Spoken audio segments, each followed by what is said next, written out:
Hi there, and welcome to this little presentation, little pop-up session, if you will, with myself, Mark Anderson, and my good friend, Learn Live UAE co-host, assistant head teacher, Guess Award winner.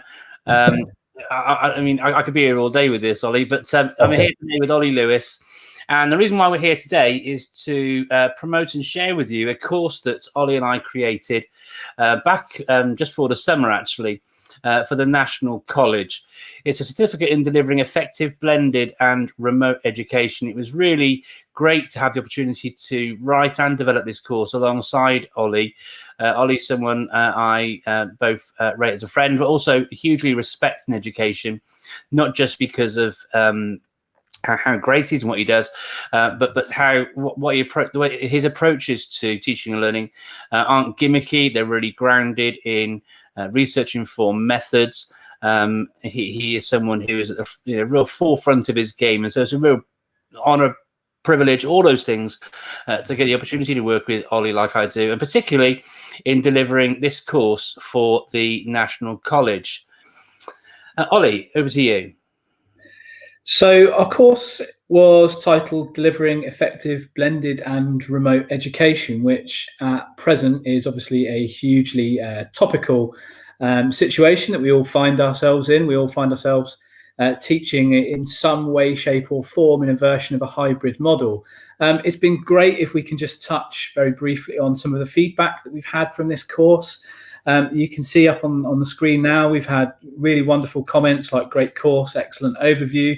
It's really useful, relatable, insightful. So it's been a real joy and pleasure to see the learning that we've shared, both on our own journey as well as those people that have completed the course already, and how that is impacting across education. So it's been a real joy and pleasure, Mark, to see the positive feedback that we've had from those that have already completed the course. So I'm really pleased with that, Mark. I'm really pleased to see evidence of that. Yeah, no, absolutely. And the thing is, the same with me as it is with you, Ollie. You know, we got into teaching to make a difference and to have impact and to support learners and all those sorts of things. And so getting feedback like this is a real affirmation that what we're doing is supportive, helpful, current, relevant, and making a difference in all these schools. If you're looking to engage in the course, then we'll be sharing the link at the end of this little promotional video to where you can sign up to and access this course.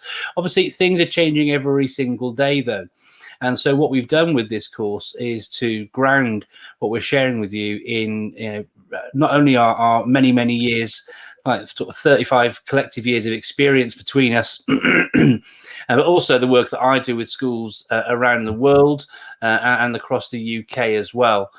So the course brings together all those different things, all our own research, all the work we do with schools. We've got some case studies. We'll share some of that sort of stuff later with you in this little promo as well. But yeah, really proud to have received this stellar feedback. You know, things like excellent, great, insightful and informative, effective, efficient. You know, these are fantastic bits of feedback for us. So I'm really pleased with this, just like you are, Ollie. It's really good.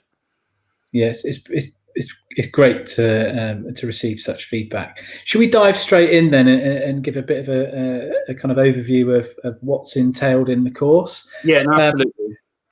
Obviously, with it being delivering effective remote education, we've split the course down into several modules. So we cover all things from digital governance, digital policies, to how we would approach and have approached in the case studies, ensuring solid and sound safeguarding procedures, as well as from a kind of all angles of the pastoral front. We've looked at effective remote teaching and learning and what that might look like, and different strategies that you can use. So it's really quite it's got breadth and depth, I think, Mark, hasn't it? Yeah, no, absolutely. That's super important as well, because as both Ollie and I regularly share, it is not just about the technology. It's not about saying, well, I want to use Teams, or I want to use Google Meet, or I want to use a Chromebook, or I want to use a Surface. Actually, scratching beneath that surface, it's far more important to deal with the human side of things and really dig around all of that to make sure, like Ollie says, you've got the breadth and the depth to ensure you've got great coverage within your school. Because No two schools are the same. It's all about your individual context. And with that in mind, what we're going to do now is sort of run through some of the things that we sort of talk about during the course. Obviously, we can't give you the course as part of this promo, but the following slide should give you a really good flavour for the sorts of things that we do. So something that I regularly share about is that technology can be a bit gimmicky, and so we share strategies around teaching and learning. So good teaching and learning is when you sort of can combine your pedagogical and your content knowledge to form the PCK model. We move forward to then talk about how, when you combine those things together, it's important to sort of consider your technological knowledge so you can make informed choices about how you use that technology. Bearing in mind that this TPAC model isn't about using technology all the time. It's about using all these three areas, the knowledge and experience you have in these three areas, to come together to make informed choices about what you do about these different things. Okay, so TPAC is not just about using technology all the time. It's about making those informed choices about when it's right to and not to. And equally, what different types of technology tools, normally software rather than hardware, but how the different types of software can be used to support the content you're trying to deliver, the teaching and learning strategies you're trying to implement, albeit remotely or in a blended or a hybrid situation.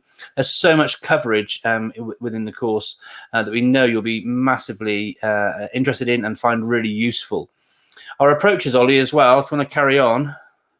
Yeah, our approaches, as Mark mentioned earlier, are grounded in evidence and research. So, we highlight certain really key documents like this from the Education Endowment Foundation that help to frame your context, as well as identify what works, what doesn't work, and what might best work for you. So as you can see on the screen now, this was the summary of recommendations for using digital technology to improve learning. And we've signposted certain pieces of kind of well-known research and some other not so well-known research across all of the different modules of the course to help best inform those that are completing the course so that they can make the best decisions for their context. So, as Mark has said, many times, it's not always about the technology. Technology is a utility. It's not the goal. So, having a clear understanding of what the research says, we feel is really, really important. And we highlight that throughout the course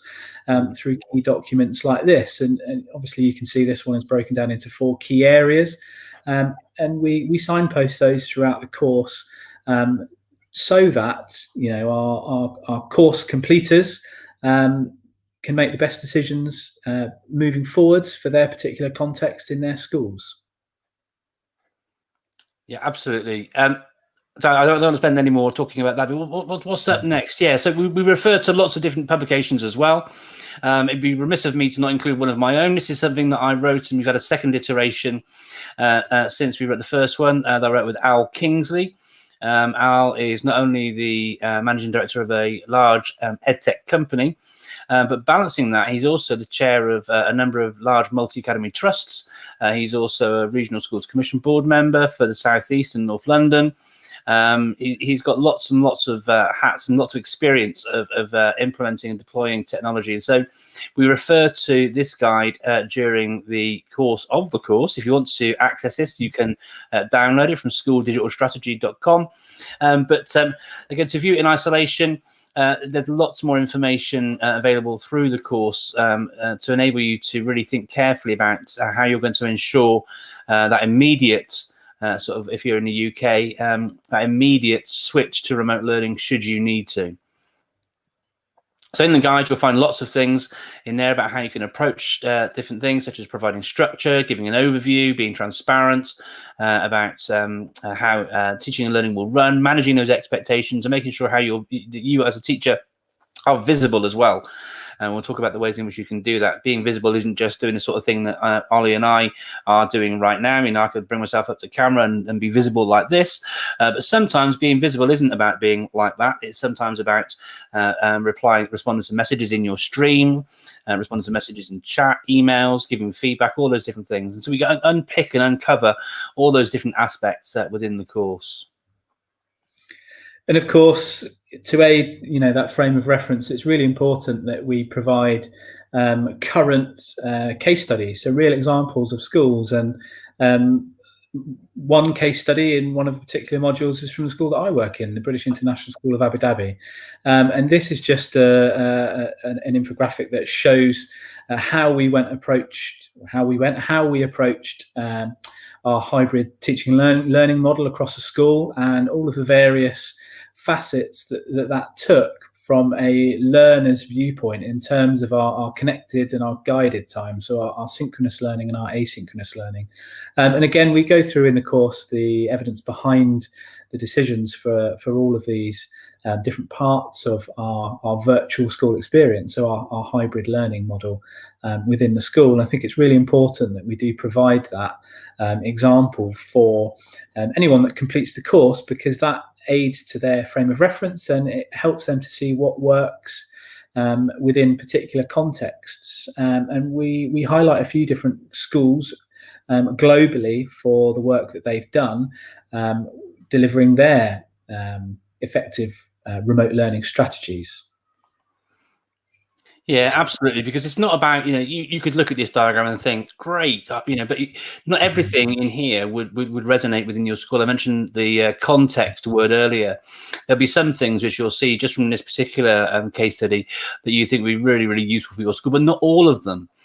For example, it talks about using Teams, or you might be a school that uses Google Suite instead. So it's not going to be entirely relevant for you, but across the various case studies and all the different examples we share, you can cherry pick the things which work best for you to help frame your remote learning policies, strategies, charters, whatever you're choosing to call them. But you better take all these different elements to help you in what you're going to come up with for you in your school, in your context, for your communities. Something else we do is look at this model here. I first shared this back in May at, I think it was May, at the Downhouse events, a school in the UK. But it builds upon change management processes that I've shared previously. And what it does is it unpicks different elements you should be considering and thinking about in order to support and ensure remote and hybrid learning will work in your school. And so if you look at the top row there, thinking about making sure your approaches are consistent and you have asynchronous and synchronous approaches, making sure that there's accessibility sort of built in. You're involving your communities. You're communicating with your parents. Remember that triangulation of support, that wrapper around the school really does require a strong connection and communication between home, school, and child. Making sure there's access to the technology, making sure your staff are really well trained in all of these different things. And remember, there are lots of courses on the National College site in relation to all of this. And obviously, we can help you with those things as well. Measuring your success as well is super important, and making sure that students attend and checking those things, again, are really, really important. And what you tend to find from the schools I've worked with and schools I've connected with, these are the approaches that if you consistently apply them, should lead to some ongoing success. But if you leave some of those things out, let's say there's no attendance, and you can have knowledge gaps.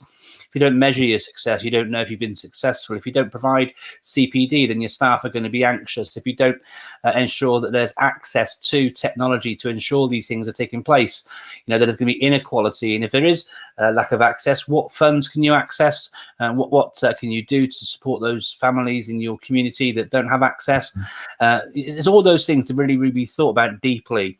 If you're not communicating well with your parents and your local community, then there'll be a lack of support from that side. And if remote learning is going to work, it's so important to make sure you've got that support from home in order to make sure learning works. And that's true for all things, really. But having that at the forefront of your mind is so important. And again, making sure that the resources you provide are accessible. Really does help to ensure that people are able to access it using tools such as Immersive Reader if you're a Microsoft school, for example, or voice typing if that's appropriate. There are loads of things to think about.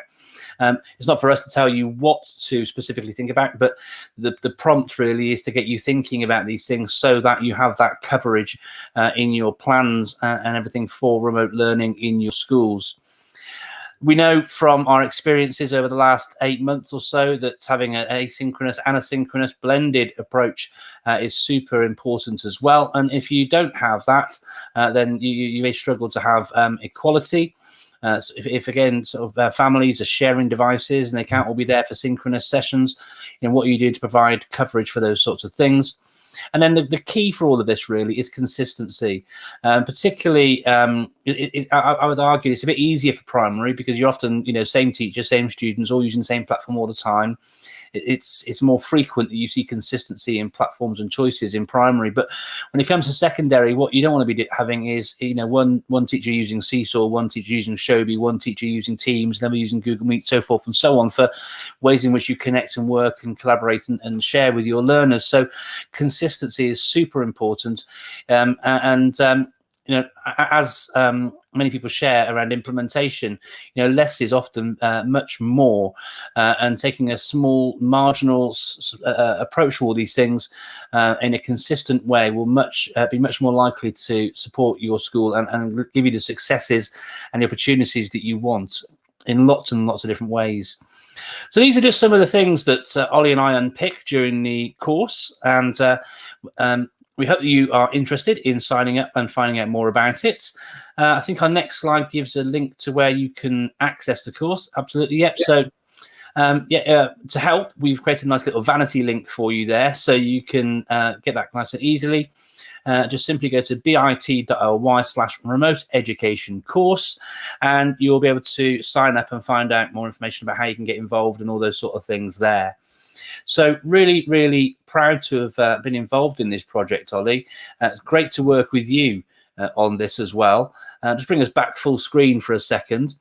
It's been such, I'm just rattling on here, Ollie, but it's been so good. That feedback, it's just so affirming, isn't it? It's great to get that acknowledgement from people, but I think the thing that stands the test for me really is it's not them leaving the feedback. It's knowing that they'll go away from the course and implement something from our course in their school, and that'll have a positive influence on their school community. And I think knowing that really sparks the light in me and makes me feel super proud that we've been able to achieve that, as well as enjoying reading the really nice positive comments from people. But Mark, it was an absolute pleasure to work with you on this course. Thank you so much. As well, thank you to the National College, and I hope everybody has a look at our course and can see value in it and share that with their school community. Thanks for joining us for this special little pop-up session this afternoon with myself and Ollie. And if you've got any more questions about the course, please do feel free to drop me a line at ICT Evangelist on Twitter or via my website, ictevangelist.com. Or Ollie is olewis_coaching on Twitter, and you can find Ollie at ollelewislearning.com. I feel like a radio DJ there. ollelewislearning.com. Thanks for joining us today, folks, and please keep yourself safe, and we hope you enjoy the course and get the most out of it. Thanks a lot. Cheers.